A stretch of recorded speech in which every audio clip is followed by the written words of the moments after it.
പാചകം ചെയ്യാനുള്ള ത്വര തലയ്ക്ക് പിടിച്ചിട്ട് അടുക്കളയിൽ ചെന്ന് നോക്കുമ്പോൾ വീട്ടിലെ ആളെണ്ണത്തിനനുസരിച്ചിട്ടുള്ള പഴം ഇരിപ്പുണ്ട്. പിന്നൊന്നും നോക്കിയില്ല, 5 എണ്ണത്തിന് ഇതുപോലെ വിത്തൗട്ട് ആക്കി എടുത്തു. ഏത്തപ്പഴത്തിൽ ഒരു കിടിലായിട്ടാണ് ഞാൻ ഉണ്ടാക്കാൻ പോണത്. അങ്ങനെ പറയുമ്പോൾ നിങ്ങൾ വിചാരിക്കും ഞാൻ സ്വന്തമായിട്ട് കണ്ടുപിടിച്ച ഏതോ ഐറ്റം ആണെന്ന്. പക്ഷെ അല്ല, കുറെ ദിവസങ്ങൾക്ക് മുന്നേ കണ്ടൊരു വീഡിയോ ഞാൻ ചെയ്ത് നോക്കുന്നു എന്ന് മാത്രം. ചൂടായ പാനിലേക്ക് ഞാൻ നെയ്യ് ഒഴിച്ചു കൊടുക്കുന്നുണ്ട്. ഫ്രിഡ്ജിലിരുന്ന നെയ്യ് തണുപ്പ് മാറാതെ എടുത്തിട്ടതുകൊണ്ട് അതിന്റെ പൊട്ടിത്തെറികളൊക്കെ കഴിഞ്ഞതിന് ശേഷമാണ് ഞാൻ തേങ്ങ ഇട്ട് കൊടുക്കുന്നത്. തേങ്ങ ഇട്ട് കൊടുത്തതിന് ശേഷം ഞാൻ 2 സ്പൂൺ പഞ്ചസാര ഇട്ടു. നമ്മുടെ ആവശ്യത്തിനനുസരിച്ച് നമുക്ക് പഞ്ചസാര ഇടാം. ശേഷം മുന്തിരിയും നട്ട്സും കൂടി ഇട്ട് കൊടുത്തു. നട്ട്സ് ഇടുമ്പോൾ മുറിച്ചിട്ടിടുന്നതായിരിക്കും കുറച്ചുകൂടെ നല്ലത്.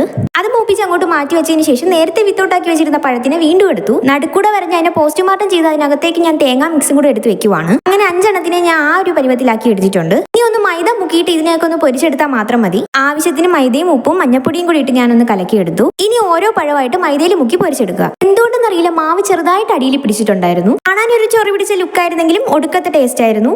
നമുക്കൊന്നായിട്ട് ഒന്നേ കഴിക്കാൻ പറ്റുള്ളൂ. വീഡിയോ ഇഷ്ടപ്പെട്ടാൽ ലൈക്ക് ചെയ്ത് സബ്സ്ക്രൈബ് ചെയ്ത് സപ്പോർട്ട് ചെയ്യണേ.